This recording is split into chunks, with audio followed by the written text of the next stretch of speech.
अनवरत मेघ जळा धरणे बांधून निघाली जे तळा। अनवरत म्हणजे अवकाळी पडलेला पाऊस, शेतीला लागतोय त्याच्यापेक्षा शिल्लक पाणी वाहतं न गव्हाणे साहेब। मालकाने सांगितलं ते धरण बांधून तलाव करून ते मधात घ्या, मग नेमे पिके ढाळा ढाळा द्यायचे, जसं लागन तसं धानाला द्या। 400 वर्षापूर्वी सांगितलंय। हे स्वाक्षण बुटन घालणारे आता सांगत आहेत, आता सांगत आहेत। काय लीलाय हो संतांची, काय काय त्या मालकाचे सेवक लोक आहेत।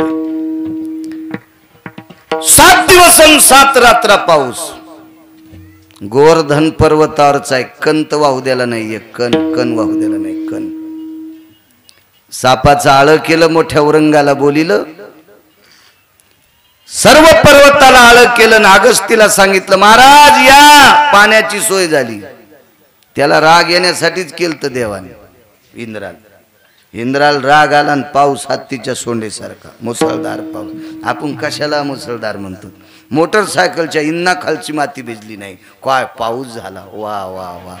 तुला चांगल्या बेश्रमाच्या फोकान हाणायला पाहिजे, पाऊस झाला। असा पाऊस असतो रे नालायक, काही म्हणते काही, पण ज्ञानच नसतं काय काय। एका जागेवर पाणी घेतलं ना अगस्तीनं तोंड लावलं, 14 समुद्रा इतकं पाणी वाहत होतं, 14 समुद्रा इतकं, 14। 7 दिवस 7 रात्र। 8व्या दिवशी म्हाताऱ्याने चुटकी वाजली, इंद्राला सांगितलं येडपठीस का काय, अक्कल एक तुला, कोणाच्या नादी लागायला तू? बोकड्याचे शिंग किती वाढे म्हणजे वाघाला हानीत असतात का? शेळीच्या पोराच लग्न झालं, ही नावशी भेटली, शिदुऱ्या 2-3 थैल्या आल्या, ते लय मोठ्या शिदुऱ्या आल्या, पोराची मायाशी टेकती थोडीच, मणियंत्रातल्या उपनेरमधल्या दाण्यावानी अशी लखाच करू लागली। मायाबाब्याला 3 थैल्या, मायाबाब्याला 3 थैल्या, मायाबाब्याला 3 थैल्या। हो, आणि शिदुरी वाटताना एका गोळ्याचे 35 तुकडे, चष्मा लावून पाहावा लागतो एवढा एवढा। हो, आणि ती 2-3 दिवसाची कुमड झालेली चपाती, आणि तिच्यावरती एवढा एवढा गोळा, आणि शिदुरी वाटणार बी मोठी अशी झाकू झाकू घेते तिला। ते भुरकाचे ते भुरका हे असतो, ते पीस झंपर होईन टोपर वेतन, तिला काय नाही, चहाचा घोट कोकाचं बोटन चल होय घरला, तिला का पगार असती का काय, पण तिला त्याचाच लय मान असतो बाप्पा। ते तितक्याच अशी वजनातच हालत ती, तिकून तर टेकतच नाही टोपला ती चपातीचा तुकडा आणि ते इतका ते शिदुरीना अशी काय। तसं शेळीच्या पोराचं लग्न झालं, शिदुऱ्या 9-10 थैल्या आल्या, वाटाव शेळ्यातली शेळ्यात। ती म्हणली माय नदीच्या कडीला लांडगीन गेली, तिला येता येत नाही, पिले लहान लहान येतं, मी तिला शिदुरी देऊन येते। तर पोराला वाटलं माय लय हौसी आहे, माईच्या सोबती जावा। तर लांडगिनीनं पोराच्या माईच्या आधी पोराला बॉच करलं, मग हिला काही सोंग असतात का कुठे? अगस्तीनं सांगितलं कोणाशी पंगा घ्यालास, हा जगाचा बाप आहे, एवढा पाऊस पडतो इंद्रा। अरे त्याच्या डोक्यावरचा केस सुद्धा भिजला नाही, एका गायीची शेपूट भिजली नाही, एखाद्या वासराच्या कानावर थेंब पडला नाही। आणि काय येड्यावानी करायलाय ते म्हणला, इतकं पाणी तो 20 वर्ष पाडा तरी पठ्या पेतच राहतो, ते बी ताण नको घेऊ। इंद्रान कामधेनू नावाची गाय आणली, तिचं दूध काढून देवाला अभिषेक केला, नाव पडलं गोविंद, आणि अगस्तीला प्रणाम केला। महाराज काय लीला असेल, म्हणून मालक म्हणतात नवल केवडे केवडे, नवल केवडे केवडे, नकळे कान्होबाचे कोडे, नकळे कान्होबाचे कोडे,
भगवंताच्या जीवनातलं नवल आहे.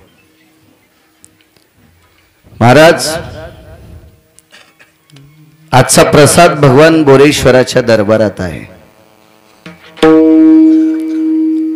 माझ्या शिवजीचं एक नवल तुमच्या पुढे प्रतिपादित करतो. भगवान शिवशंकराचा एक उपासक आहे. महाराज, पंढरपुरातला मालक आणि बोरेश्वर भगवान सोंगड्याला मानित नाही बरं. काही काहीचे इतके देवापाशी नाटकं, इतके नाटकं, काय येड्यावानी करायला त्याला माजित नाही. महाराज, ह्या लवचिक लोकायला मानता येते, निराभिमानी लोकायला मानतो देव. काय आदराची गरज नाही, सन्मानाची गरज नाही, साध्या परिस्थितीत, काय साध्या अवस्थेत या लोकांना मानता येते. असा एक उपासक आहे. नवल सांगतो माझ्या मालकाचं. पर्वकाळ शिवरात्रीचा आहे, त्या पर्वावर आपण थोडस बोलावं. तसा माझ्या भगवान शिवशंकराचा फार मोठा वाटा वारकरी संप्रदायात आहे. थोडा नाही. वारकरी संप्रदाय जर कोणी उभा केला असेल तो शिवशंकरांनीच केलाय. एका जनार्दनी वैष्णवानी शिरोमणी महादेव, पैठणचे मालक सांगतात, मालकांनी उभा केला शिवजींनी. कोणी आता भजन करीत असेल, भजन सुरू ते त्यांनी केलंय. सांब गायन करी किंवा भजन करी महादेव. हो, सुरनर किन्नर नारद तुंबर गाती निरंतर रे. सुरनर किन्नर नारद तुंबर गाती निरंतर रे. माधवा मुरली मनोहर रे, माधवा मुरली मनोहर रे, माधवा मुरली मनोहर रे. सुरनर किन्नर नारद तुंबर गाती निरंतर रे. भगवानजीनं भजन सुरू केलं, वारी त्यांनी सुरू केली. रोज सकाळची वारी. त्रिशूळ डमरू घेऊन आला गिरिजेचा कांत. भगवान विश्वनाथाला, भगवान शिवजींना, भगवान बोरेश्वराला चिताभस्म समर्पित करायचा एक जणाचा नियम होता. इथं बसलेल्या माझ्या मावल्यांना सांगतो, चिताभस्म कशाला म्हणायचं? मेलेल्या माणसाची राख. बाय म्हणलं, माय मेलेल्या माणसाची राख. तसं आमच्या लोकांनी सांगितलं आहे, काही करतात. महाराज सांगेल ती दिशा. इतकं महाराजांनी सांगितलेलं यायला आवडतं लय. फक्त त्यानं खरं किती खोटं सांगितलं याचा बाजार कोण केलाय? चला, त्यांनी सांगितलेलं ऐकतच राहायचं आपलं. शास्त्र, वेद, पुराण याच्या व्यतिरिक्त जर महाराज बोलत असेल तर तो महाराज हरामखोरे समजायचं. वेद प्रणित संप्रदाय, ऋषी प्रणित संप्रदाय, मुनी प्रणित संप्रदाय, शास्त्र प्रणित संप्रदाय, पुराण प्रणित संप्रदाय याला धरून सांगायचं तर विश्वाचं कल्याण होत असतं. उगा काही पण नाही सांगायचं महाराजांनी. पण लोक मानतात म्हणून नाही, त्याचं पाप त्याला सुद्धा कोण्या नरकात टाकावं हे देवाला कळणार नाही. चिताभस्म नित्य नेम होता. सकाळी स्नान करायचं, स्नान आटपलं की मशानात जायचं. मशानातून ती राख घ्यायची.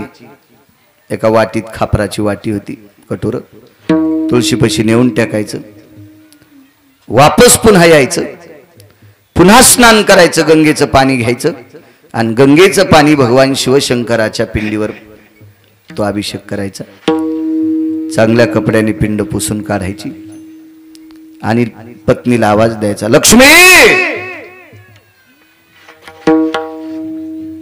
भस्म घेऊन ये ग.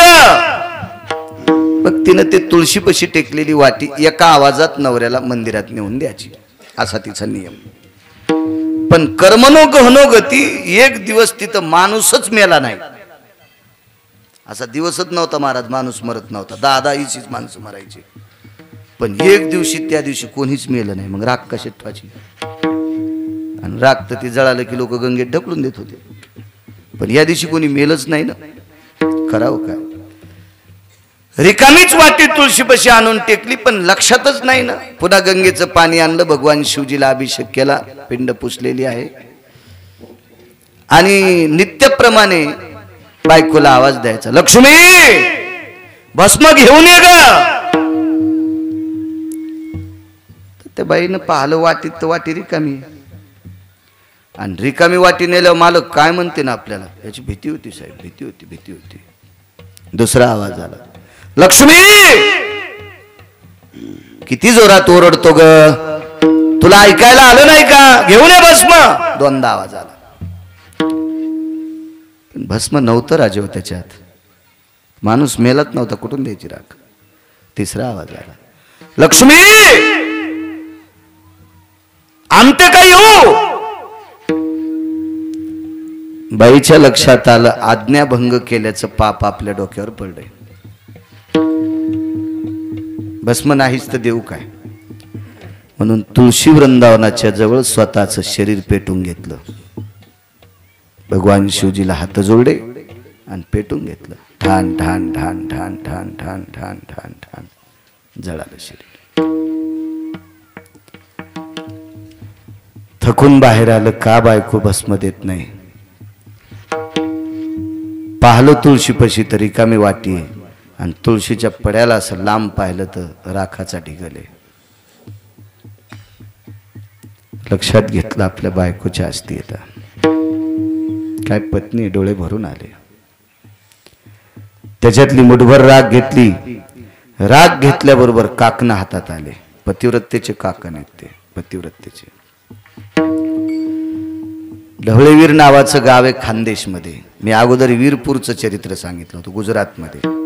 हे ढवळेवीर नावाचं गाव आहे खानदेशमध्ये. ढवळेवीर. रुक्मिणी नावाची माऊली तिथे जन्माला आल्या, रुक्मिणी. आणि या रुक्मिणी नावाच्या माऊलीने जीवनभर ज्ञानेश्वरी वाचिली. जीवनभर गाथा ज्ञानेश्वरी, काहीच वाचिलं नाही दुसरं. ज्ञानेश्वरीचे पारायण, गाथ्याचं पारायण, ज्ञानेश्वरीचं पारायण, गाथ्याचं पारायण. आणि एके दिवशी त्या जात राहिल्या, गेल्या, त्या गेल्या, फार कमी कालात गेल्या.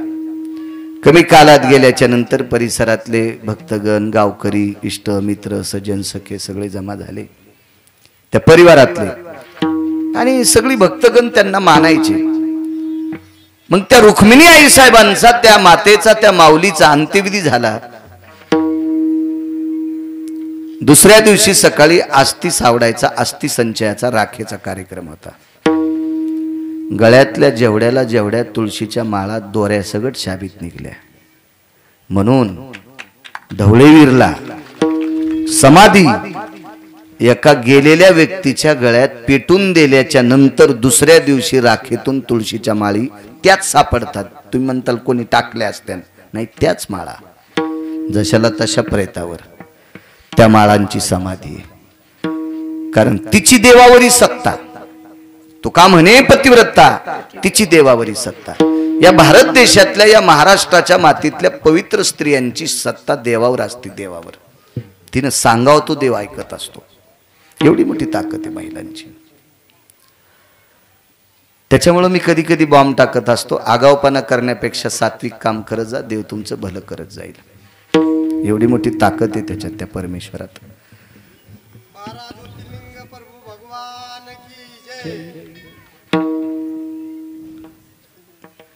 विठाला विठाला विठाला विठाला विठाला.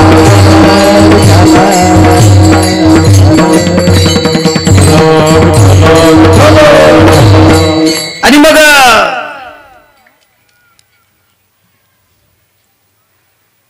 ती मुठभर अशी राख घेतली. त्या राखेमध्ये बांगडी आली.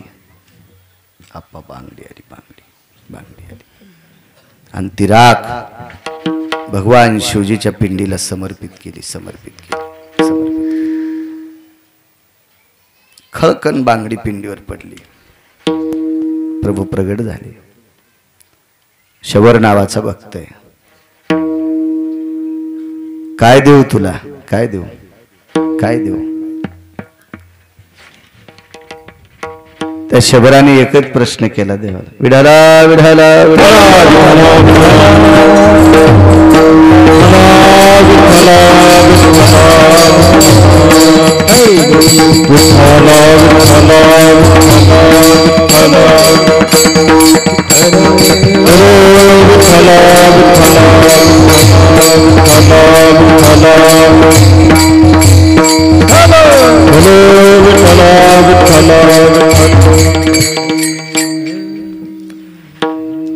ती राख उचलली आणि भगवान शिवजीच्या पिंडीवर समर्पित केली. त्या राखेच्या मुठीमध्ये कंगन बांगडी आलेली होती. ती पिंडीवर साळुंकीवर पडली. महाराज शंकर अधिक पार्वतीची उपासना झाली. आणि इथेही दैवत दोन्ही आहेत. शिव पार्वती दोन्ही पण आहेत. इथं दोन्ही पण महाराज तरुच्या रूपात जरी जन्माला आले असतील तरी बोरी पण दोन येतात. म्हणजे शंकर पार्वती मध्ये साळुंका सुद्धा दोन आहेत. शंकर पार्वती. त्या अस्थिची राखेची मूठ पडल्याच्या नंतर राख तर पडीच त्याच्यात कंगन पड. म्हणजे पार्वती आई साहेबाला चुडेदान. काय ताकद असते. प्रत्यक्ष शिवशंकर प्रगट झाले. कडकडाटून मिठी मारली. काय देऊ प्रभू प्रभू. माझा आज नियम मोडत होता. कालच्या रात्री कोणीही मृत्यू पावलं नाही. काल दिवसभरात याच्याकरता चिताभस्म समर्पित करायचा नियम माझा संपत होता. पण हा नियम जर माझा कोणी कायमस्वरूपी ठेवला असेल तर ती माझी पत्नी आहे. आणि तुम्ही माझ्यावर जर प्रसन्नच असाल तर मालकाचा नियम कायम ठेवणारी पत्नी ज्याला प्राप्त झाली त्याला ती पुन्हा पत्नी प्राप्त व्हावं. राखेतून पुन्हा ती स्त्री जन्माला आली. नवल केवडे केवडे नवल केवडे केवडे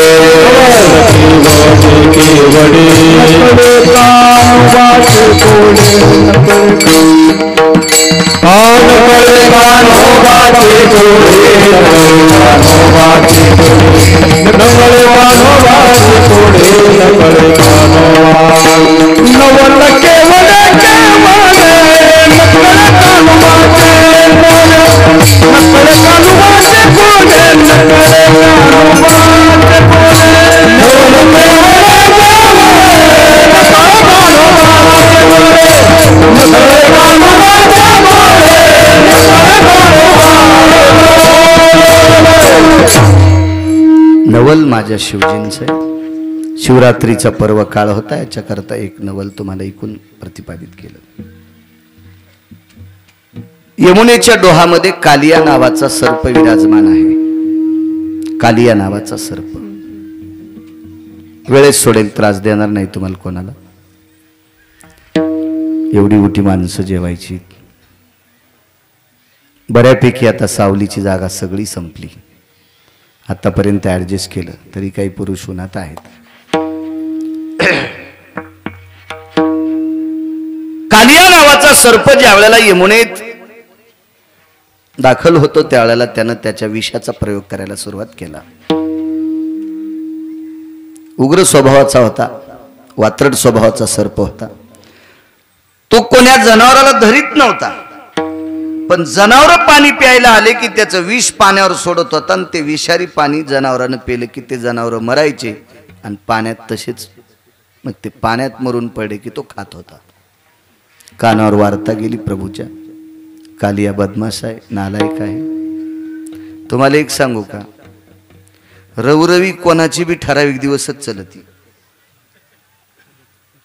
तो गरीब असो, भिकारी असो, श्रीमंत असो, व्यापारी असो, राजकारणी असो, महाराज असो, डॉक्टर असो, शैक्षणिक क्षेत्रातला असो, कोणतंही क्षेत्र असू द्या. मर्यादा सांगितल्यात. मर्यादा. मर्यादेचं उल्लंघन, चौकटीचं उल्लंघन केलं रे केलं की त्याचं वाजलं. कोणी असू द्या, किती मोठा असू द्या. रावण संपलाय. किती मोठा रावण होता. किती मोठा रावण. कालियानं नियतीचं उल्लंघन केलं. हिंस्र पशून शिकार करावी. एखादं इकडचं तिकडचं एखादा पशु खाल्ला असता धकून गेला असतं. पण सरळ सरळ यमुनेमध्ये विष टाकायचं. तिथं पवित्र स्त्रिया स्नानाला जायच्या. पवित्र साधक पुरुष महात्मे स्नान करायचे. आणि त्याचा बाधा होऊ लागला. त्वचा काळी पडू लागली. दगडासारखी कठीण होऊ लागली. काय करावं. मग यमुनेच्या तीरावर दुपारी गायी कळंबाखाली बसवल्या आणि त्या वाळवंटाच्या परिसरामध्ये प्रभूने एक डाव मांडला. चेंडू फळीचा डाव मांडिला यमुना वाळवंटी. तो डाव मांडला. भगवान नाना प्रकारचे खेळ खेळत होते. हमामा पोरा हमामा हे हमामा पोरा हमामा वाजे हमामा हमामा पोरा हमामा हमामा पोरा हमामा वाजे हमामा हमामा पोरा हमामा. हे खेळ होते. विटी दांडूचा खेळ खेळला. हे खेळ विटी दांडू आता खेळ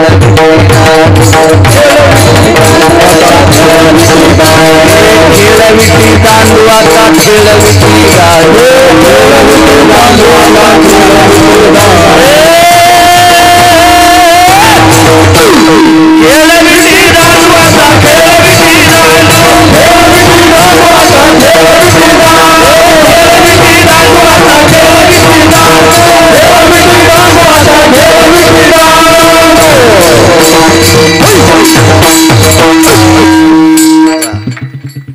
तिथे एक मधात एक गोड शब्द आहे पण मावल्या पुढे आहेत. खेळ विटी दांडू आता भेऊ नको रिकामी जागा. ती घरी गेल्यावरून काढा. काय खेळ खेळायचे. लगोरी नावाचा खेळ खेळला. लगोरी काय येणार आहे त्या जीनच्या पॅन्टीवाल्याला ते खेळ. असेच खेळ खेळ खेळ होते. खेळ मांडला लगोरी खेळ मांडला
खेळ मांडीला लगोरी खेळता ती नाना. कसा खेळ असतो लगोरी. खापर एकावर एक टेकायचे. बुडातलं खापर मोठं त्याच्यापेक्षा त्याच्यावरचं लहान त्याच्यापेक्षा त्याच्यावरचं लहान असे 7-8 खापराची उतरण घालायची आणि ज्याच्यावर डाव असेल त्यानं तो चेंडू घ्यायचा आणि ते खापर उडवायचं. नाही उडवलं की त्याच्यावर डाव आला आणि मग त्यानं खापर नाही उडीलं की ज्याच्या हातात चेंडू सापडेल त्यानं त्याच्या आणायचा. मोठी मजा असायची त्याच्यात. मजा असायची. लपंडाव नावाचा खेळ. लपंडाव 2 होते. एक पाण्यातला होता आणि एक झाडावरचा होता. सूरपारंब्या नावाचा खेळ म्हणायचे. मी बी पण जास्त वयस्कर नाहीये पण ते मला जरा जुनं इचकायचं नाद आहे. आणि ज्याला जुन्याचं ध्यान आहे का तीच माणसं मोठी होत असतात. जी माणसं जुन्याला इसरली का ते कधी बी लवकर संपत असतात. म्हणून जुनं इसरायचं नाही. जुन्याला ठेवायचं.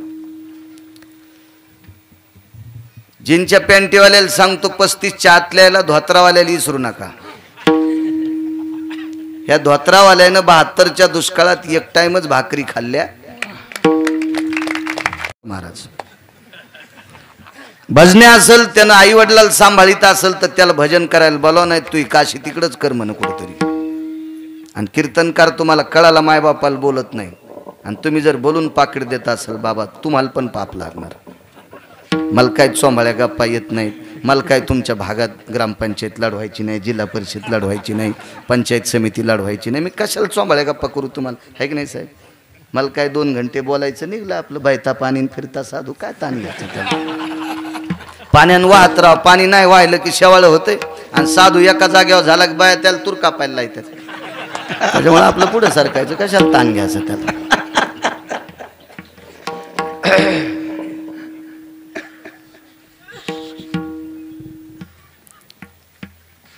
बघा म्हातारी म्हाताऱ्याच्या जवळ बसली, जुन्यातली बाई होती हो. पाहिलं मी, नवऱ्याचे पाय चोरीत होती. दरुजातून पाऊल टाकल्याबरोबर म्हातारीला मनमनू प्रणाम केला. जी मालकाची सेवा करते त्या बाईच्या पाया पडाव, बोरेश्वराचं दर्शन झाल्याचं पुण्य मिळते, पांडुरंगाचं दर्शन झाल्याचं पुण्य भेटते. आणि जी बाई नवऱ्याला शिव्या देते ती दिसली की नाही गाय कापलं तरी गाय कापल्याचं पाप लागते. हो, पतिद्वेषी बाई वाईट असते, वाईट असते. मला पाहिल्याबरोबर म्हातारी खुर्चीवरून खाली उतरली आणि बाजूला जुनी बाई. जुनी बाई तुम्ही अजून बी बघा हो, खेड्यापाड्यामध्ये जर एखादोन पाहुणे बसले असतील, एखादी जुनी म्हातारी असेल आणि सुनानं तिला जर चहा दिला असेल तर पहिली गोष्ट लोक काय देखता घेतच नाही. घेतला म्हातारीनं तर भिंतीकडे तोंड करून चहा पिती म्हातारी. मी अशा पाहिल्या महाराष्ट्रात म्हाताऱ्या. इतकी पवित्र संस्कृती माझ्या भारत देशाची, माझ्या महाराष्ट्राची. जुन्या म्हाताऱ्या, जुन्या. अजून बी लक्षात घ्या, वय झालेली म्हातारी माणूस दिसला की पदराला हात लायती. हे काय नाही बाबा, काय सप्त्याला दम नाही, भागवताला दम नाही, रामायणाला दम नाही, शिवपुराणाला दम नाही, प्रवचनाला दम नाही, कीर्तनाला दम नाही. गुण कोणाला आहे? अहो शेतकरी आसूड खांद्यावर हिशोबात ठेवतोय, आसूड खांद्यावर हिशोबात ठेवतोय. त्या आसुडाच्या बेहिसाबातले पदर खांद्यावर तुमच्या.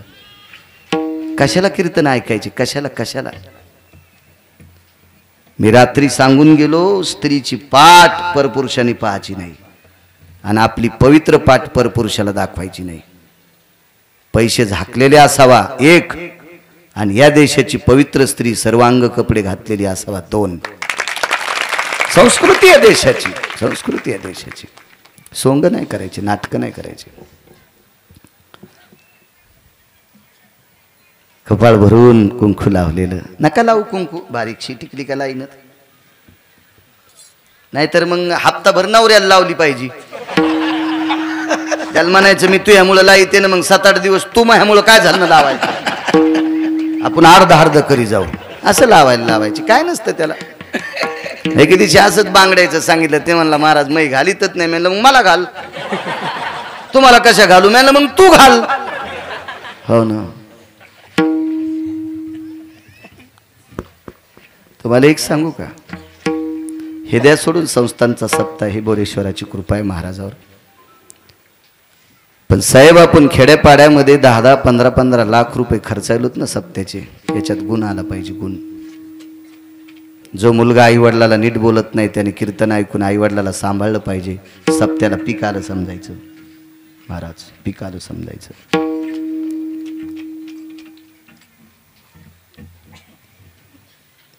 कोणी तंबाखू सोडित असेल सप्त्यातलं कीर्तन ऐकून, सप्त्याला पीक आलं समजायचं. गुटखा सोडित असेल सप्ताला पीक आलं समजायचं. आणि आपल्याला जर आपण काहीच गुण येत नसेल तर मग शीन आला समजायचं. एक जणांना 28 लाख रुपये खर्चिले, म्हातारं मेलं. कोरोनामध्ये म्हातारं मेलं. आणि एक जणाला जमीनच 4 एकर सगळी विकली म्हाताऱ्याच्या दवाखान्यासाठी, आणि म्हातारं वाचलं. दोघायला भेटायला गेलो. ते म्हणलं महाराज 2-4 कोटी रुपये जमा होते, जमीन तर भरपूर आहे, पण 28 लाख रुपये संपुस्तरच म्हातारं मेलं. शीन आला. त्याच्या बाजूला दुसरा राहत होता. जमीन किती? म्हणला 4 एकर सगळी गेली. काय खाशील? म्हणला टपर एक जमा करून खाईन. पण बाप वाचला ना. म्हणजे 4 एकर जमीन गेली तरी शीन नाही आला का? वडील वाचले. तसा आपण सप्तात खर्च करतो की याचा गुण आला पाहिजे. 50-50 म्हाताऱ्याने तंबाखू सोडी तर काय पॅरालिस होतो तुम्हाला? सोडा ना तंबाखू. हा काही झोपीत तंबाखू खाचन झोपी जाच. 90,000 मसड आणली तुरी इकून. कीर्तनात पैशात तुरीच्या पैशात मसड होती. 90,000 रुपयाला मसाला आणली. आमच्या शेजारची म्हातारी संध्याकाळी तंबाखू खाऊन झोपायची, तशीच शेण आणायला गेली. हिच्या तोंडाचा मशीन वास घेणं आणि 1.5 घंट्यात मसर मरणं संगत झालं. 1.5 घंट्यात मसर मेली, 1.5 घंट्यात. मग हिच्या तोंडाचा वास घेतल्यावर आमची 90,000ची मसड मरती, तर हिनं नातवाच्या गालाला तोंड लावल्यावर काय व्हायचं त्या नातवाचा विचार करा ना तुम्ही. हा, त्याचा सगळा बुद्ध्यांक जळण आणि ते ATM फोडायचंच काम करीन ना पुन्हा. आहे का नाही? किती आगाव पण आहे. पहिले तुम्ही सुधरा माझ्या माईनो, तुम्ही सुधरा. हे म्हणते मेला कोण्या कीर्तनात आमच्याच बॉम्ब टाकतो. त्याचं कारण सांगतो तुम्हाला. मी जरी इतका शहाणा बाप असेल तरी माझ्या मुलांना वेळ किती देऊ शकतो मी? 20%. माझ्या मुलांना जास्त वेळ कोण देतंय? माझी बायको. साहेब प्रत्येकाचं असंच आहे. पुरुष हा बाप हा जास्त वेळ देऊ शकत नाही मुलाला. मुलाला जास्त वेळ देत असती त्याची आई. म्हणून या महाराष्ट्रातली आई विवेक संपन्न असली पाहिजे, विवेकाचं शिखर गाठलेली असली पाहिजे. आणि मग तशी आई असेल मग लेकरांना घडवत असते, ती घडवत असते. काय बाई होती तिच्यावर सांगत होतो. खाली बसल्या सुनबाईनं चहा मला आणला. आता औपचारिकता आहे म्हणून कीर्तनात चहा सांगाल, नाही तर काही चहा कीर्तनात सांगावं अशी काही गरज नसती. चहा आणला मला. तर मग मी म्हणलं बाई, ताई ताई म्हणलं तिला. ताई ताई म्हणायच्या लायकीची नव्हती, पण म्हणलं मी तिला ताई. म्हणलं ताई. मला खाती के गालन ना हाती के बाल लगेच कळतेत ना. माझ्या का गोळ्या संपलेल्या आहेत का काय? चेहरा पाहिल्या सांगतो कोण किती पापी आहे म्हणून, कोणावर किती कर्ज आहे. मी आता सांगू का 2-4 जणांचं? पण उगा अपमान होत असतो ते, त्याच्यामुळं नको नको नको नको. लगेच कळत असतं माणसाला ते. या आणि मग म्हणलं ताई दादांना द्या ना. बरं आणला तिनं असा अर्धा कप दादाला. म्हणलं घ्या दादा. नको महाराज राहू द्या, लघवीचा त्रास होतो. घ्या घ्या, सकाळी घेतलेला आहे. घेतला म्हाताऱ्यानं, मी घेतला. मी म्हणलं ताई बाईला द्या ना. ती मला एक म्हणली असती तर धकलं असतं साहेब. महाराज आमच्या बाई सकाळी एकदाच चहा घेतात. पण त्या पांचट बाईच्या तोंडातून एक शब्द पडला, गिरगावकराच्या मुंग्या निघल्या कानातून. महाराज आमची म्हातारी सकाळी एकदाच घेती. म्हातारी शब्द सासूला वापरला. इथं जर एखादी सून सासूला म्हातारी म्हणत असेल तर बोरेश्वराची शपथ घेऊन सांगतो तिच्या जिबीला आजार होईल.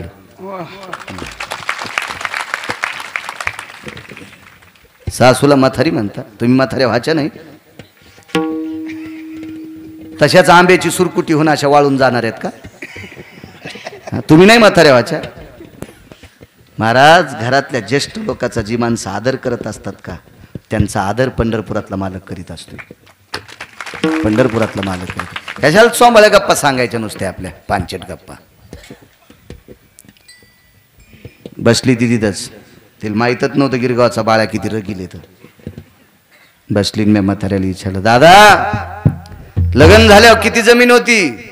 2.25 एकर. म्हाताऱ्याला विचारलं पलंगावरचं किती. कालियाचं सांगणार आहे बरं मी, कालियापर्यंत आलतो. सांगतो मी. किती जमीन होती दादा?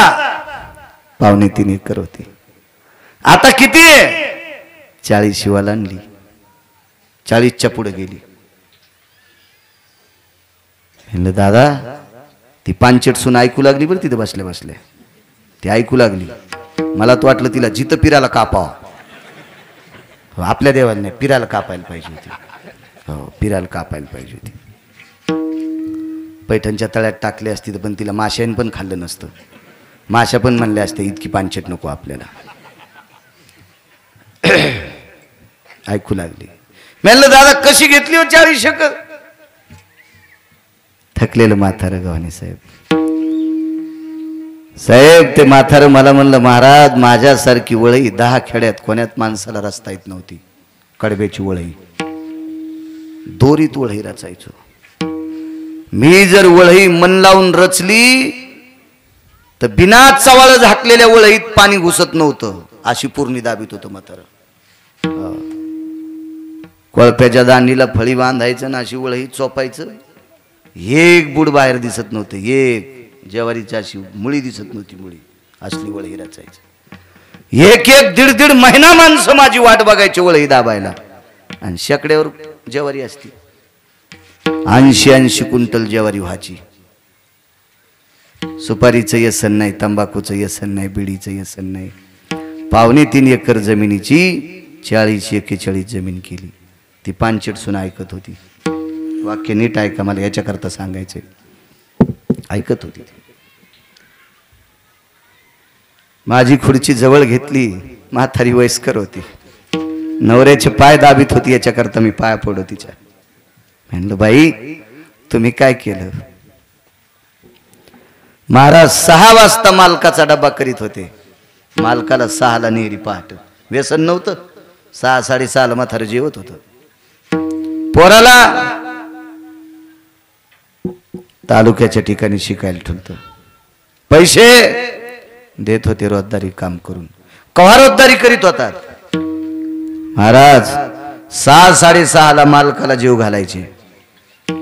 6-6:30 मालकाला, म्हातारं म्हणली नाही वरती, 6-6:30 मालकाला जीव घालायचे. आणि 7 वाजता कमराला खुरप खोसून 9:15 एकरात खुरपायला जात होते. 7 तर ते 9:30 9:45 पर्यंत घरचं रान खुरपायचं. आणि 10 वाजता शेजाऱ्याच्या रानात रोजान खुरपायचं. 28 वर्ष खुरपीला. 28 वर्ष. 28 वर्ष. एक प्रसंग सांगितला. महाराज गव्हाचं रान नव्हतं.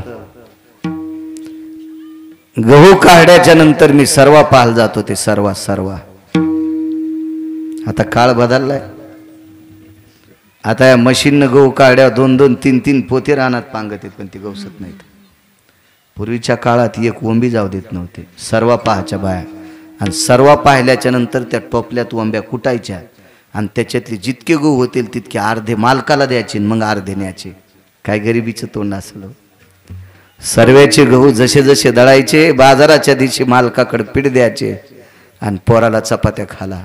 महाराज 22 वर्ष चपाती खाल्ली नाही हो. 22 वर्ष नाही खाल्ली.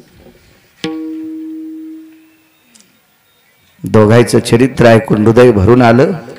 आणि त्या पांचट सुनाला सांगितलं, बाई ज्या सासू सासऱ्यानं इतकं संसारासाठी करावा त्या सासूला मथारी म्हणशील? खान धरली बाईनं.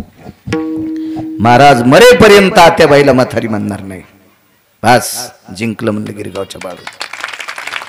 हजारो पंढरपूरच्या वाऱ्या केल्याचं पुण्य मला प्राप्त झालं. एक बाई सुधारल्याच्या नंतर एक एक एक एक. आदर करा घरच्या लोकांचा. काय करायचं आगावपणा? मला एक सिद्धांत कळतोय, जी माणसं घरच्यांची होऊ शकत नाहीत ती माणसं तुम्हाला मदत करतील कशा होऊ शकेल? जो माईला मानित नाही ते तुम्हाला मदत करीत असतो का? हा, जो बापाला नीट म्हणत नाही ते तुम्हाला मोजित असतो का? जो माय बापाचा होऊ शकत नाही ते तुमचा कधी होणार आहे? चला, देवाच्या कानावर वार्ता गेली, कालिया यमुनेत विष टाकायला. इथपर्यंत आलतो ना, यमुनेत विष टाकायला. चेंडू फळीचा डाव मांडीला यमुना वाळवंटी. खेळ होते. लगोरी विटी दांडू हा मामा. सुरपाट्या नावाचा खेळ होता. गावाच्या बाहेर अशी रानं उलगली की गावखरी एखादा मळा असायचा. उन्हाळ पाळी घातलेलं रान असं मोकळा असायचं. त्याचे दसकट गिसकट येचून काढायचे. पोरायनं ते सुरपाट्या खेळायला रान करायचं गावाच्या कडे. सुरपाट्या जुन्या पोरायला, आता पोरायला नाही, जुन्या माणसाला आखता येतात. मध्ये एक पाटी असती कबड्डीच्या पाठीवानी. त्याच्या पलीकडे असती, त्याच्या पलीकडे असती एक तिसरी असती, चौथी पाटी सगळ्यात लांब असती. त्या पाटीला वेगळी पाटी नाव म्हणतात. फक्त ती कीर्तनात घेता येत नाही कारण कॅमेरे चालू आहेत. उद्या सकाळी बाळू महाराज गिरगावकराच्या घरावर दगडच. त्या पाटीचं नाव घेता येत नाही. त्या पाटीच्या दोन्ही कोपऱ्यावर मातीचे ढिगला असते. एवढी एवढी माती अशी टेकायची. 1 नंबरच्या पाठीवर गेलं चालतंय, 2 नंबरचीवर गेलं चालतंय, 3 नंबरचीवर गेलं तरी चालतंय. पण 3 नंबरची पाटी ओलांडून पलीकडे गेलं, गाभडलं रे त्या म्हणती, गाभडलं रे त्या म्हणती, गाभडलं रे त्या म्हणती, गाभडलं रे त्या म्हणती. खेळा खेळाची ऐक निघुती, खेळा खेळाची ऐक निघुती सुरपाट्या रे. मतुंबाचा डवल देला न फोडिताची पळाला, न फोडिताची पळाला. सुर सोडून गती पावला, मध्येची डाव खोडला. गाभरलं रे त्या म्हणती, गाभरलं रे त्या म्हणती. काय खेळ असतील साहेब, असे खेळ खेळणाऱ्याला हाडाचे आजार होत नव्हते. इथं बसलेल्या मावल्यांनो, कधी कधी पिठल्यापुरतं घरी दळी जा. रोज नवऱ्याला दळायला लावायला, कधी कधी तुम्ही दळी जा. पिठाचे डबे नवऱ्याच्या डोक्यावर येत. पिठल्यापुरतं जर जात्यावर दळलं तर बसताना आग गगन, उठताना आग गग म्हणायचंच काम नाही. 9 ठिकाणचं कॅल्शियम मोकळं होते, मनगटातलं, दंडातलं, कोपरातलं आणि मानातलं. पिठल्यापुरतंच, पिठल्यापुरतंच दळायचं कठान, तेवढंच दळायचं. भाज्यापुरतं, पिठल्यापुरतं. शरीराला वर्जस असावा, वर्जस असावा.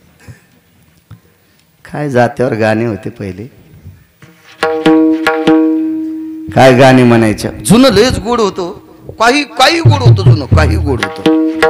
अहो आताच्या पांचट आहे ना, पांचट भजनं तयार केलीत. पांचट, पांचटपणा पण लाजायला आहे. ते म्हणला मी इतका पांचट नाही, हो इतकं पांचट भजन म्हणतोय. पांचटपणानं पत्र पाठवलं कोर्टात की मला याच्यानंतर मौनाव द्यायचं नाही. राधा रंगानं दिसते छान, तिच्या येणीला गोंडे दोन. आणि राधेला गोंडे लावायची काय गरज आहे? तो तुझ्या बायकोचे दागिने बँकेत ठेवले, राधाला गोंडे लावतोय. तिचीच एकदानी सोडून आणणं सोमळ्या, कशाला राधेल गोंडे? बेल वाया गेले ग बाय बाय, तिकडच घसरून मेले. वाहून नाही जाचीच का पुरात? असं काही म्हणी तू गाथ्यातलं म्हणणं नका माझ्या माईंनो. तुमच्या छपला सगट पाया पडतो, असं काही म्हणी जाऊ नका. माझ्या ज्ञानोबाराय तुकोबारायांचं काव्य, माझ्या ज्ञानोबाराय तुकोबारायची अभंगवाणी आहे ती म्हणा. माझ्या शिवजींचे अभंग आहेत फार, सर्व संतांनी केलेली अभंग आहेत. माझ्या शिवजींची ती अभंग म्हणा. सर्व संतांनी केलेली जगदंबेची अभंग आहेत ती म्हणा. काही म्हणता याला जीभ याला आणि शिमग्याच्या त्याला काय, त्याला काय अर्थ असतो का? नाही म्हणायचं असं काही. पण काय परमार्थ होता जुना. अहो मी कर्मकांड करीत होतो त्यावेळेला जुन्या बायका नाव घ्यायच्या. काय नाव असायचं? चुनचुन चुन्यात, बसले मेन्यात, लवंगावटीत, गुलाल भांगात, येलदोडे मुठीत, रावसाहेब बसले दाटीत, तर कशी जाऊ पान सुपारी वाटीत. काय नाव होते होते. तिकडे बस स्टँड का झोपलेला असं तरी पण कशी जाऊ पान सुपारी वाटीत. बकिटात बकीट, इस्टीलचं बकीट, मुकुंदरावचं नाव ऐकायला 5 रुपये तिकीट. वजनदार मावल्या होत्या हो, वजनदार मावल्या होत्या. काय नावं घ्यायची. सोन्याची सायकल, चांदीचे तारा, भाऊसाहेब आले फिरून तर ही पिशिंग घालतेत वारा. पहा याला वारा ही पिशिंग घालतेत म्हणून. आणि हे म्हशी सोळा सांभाळायले. पण बाई हाऊसदार, नाव घेणार म्हणजे घेणारच बायका. हाऊसी होते खरंच मावल्या. एका बाईनं नाव घेतलं, औदुंबराच्या झाडाखाली दत्तात्रयाची मूर्त. मी बसले पूजेला तर ते देते तीर्थन, ते बिन पाण्याची पेत होता. म्हणलं याच्या तीर्थानं उंबर जळायचा ना. हा, आणि तू तर काय उभीच हालायचीस त्याचं तीर्थ पेल्यावर. आणि मी बसले पूजेला तर ते देते तीर्थ. म्हणलं येडपटीक काय तू, असं काही नको म्हणजे. आता करीत नाही मी ते कर्म. काय सत्यनारायण हे ते करीत होतं. असेच बावणे लोक. म्हणलं कुठं यायच्या बरोबर मी बावना वाचो नको म्हणलं. आपलं इकडं झाला संप्रदाय नको. लय अवघड काम.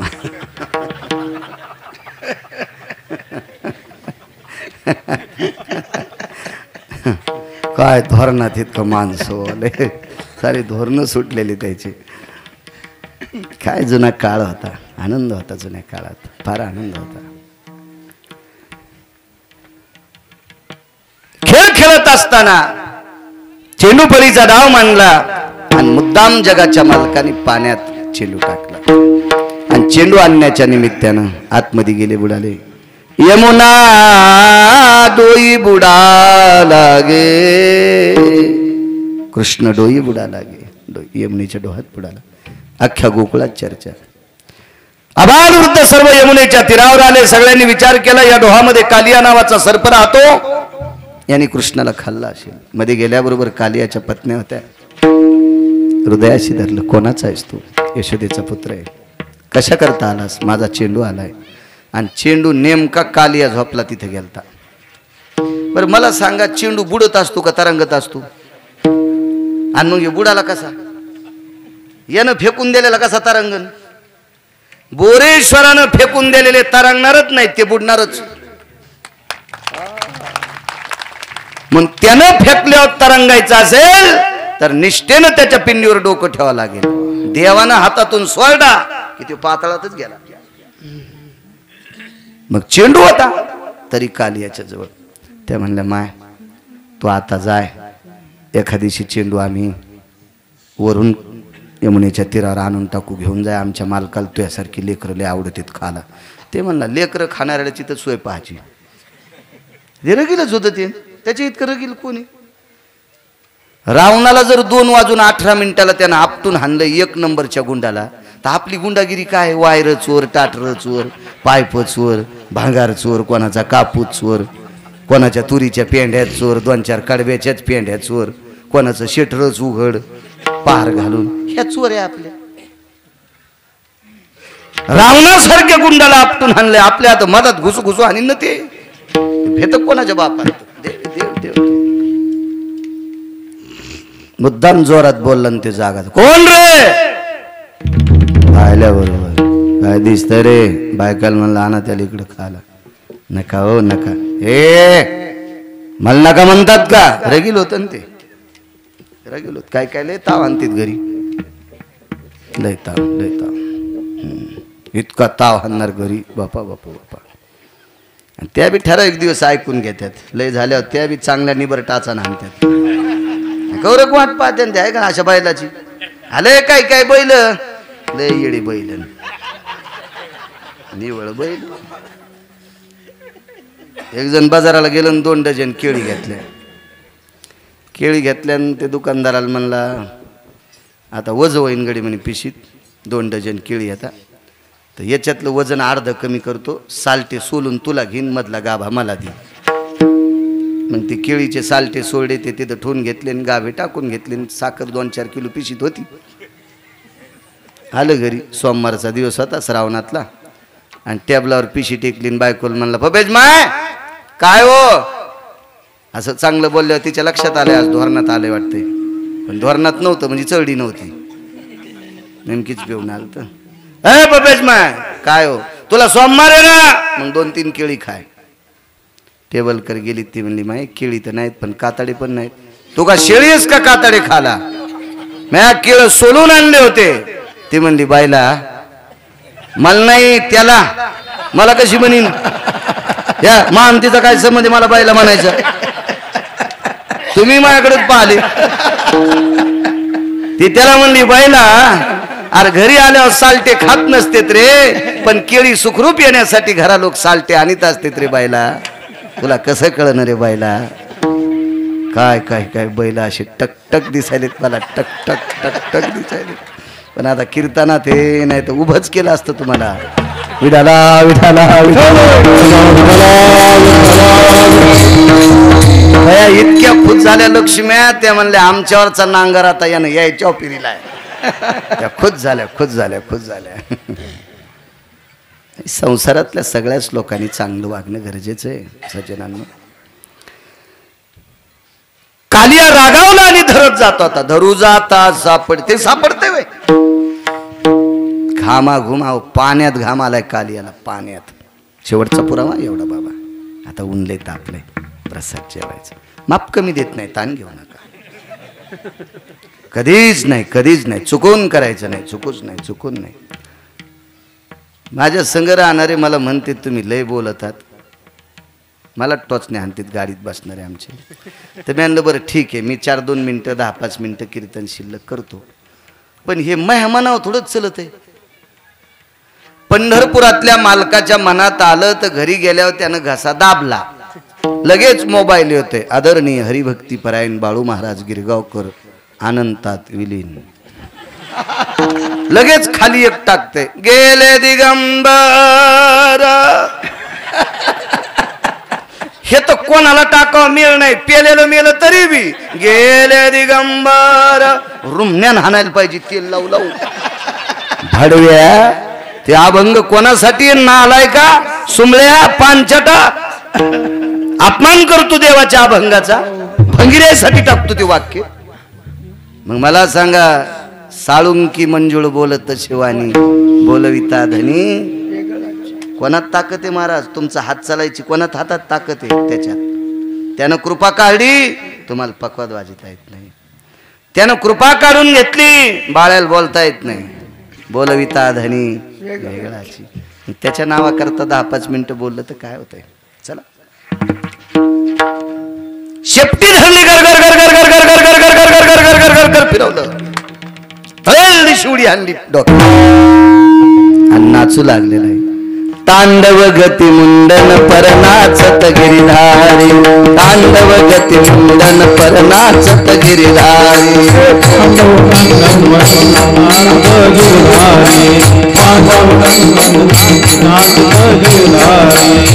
तांडव गती मुंडन परनाचत गिरिधारी, तांडव गती मुंडन परनाचत गिरिधारी.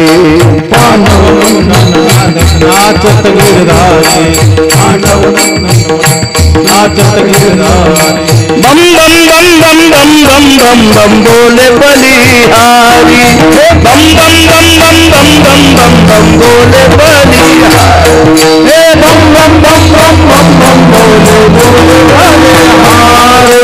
बम बम बम बम बम बम बम बम बोले बलिहारी.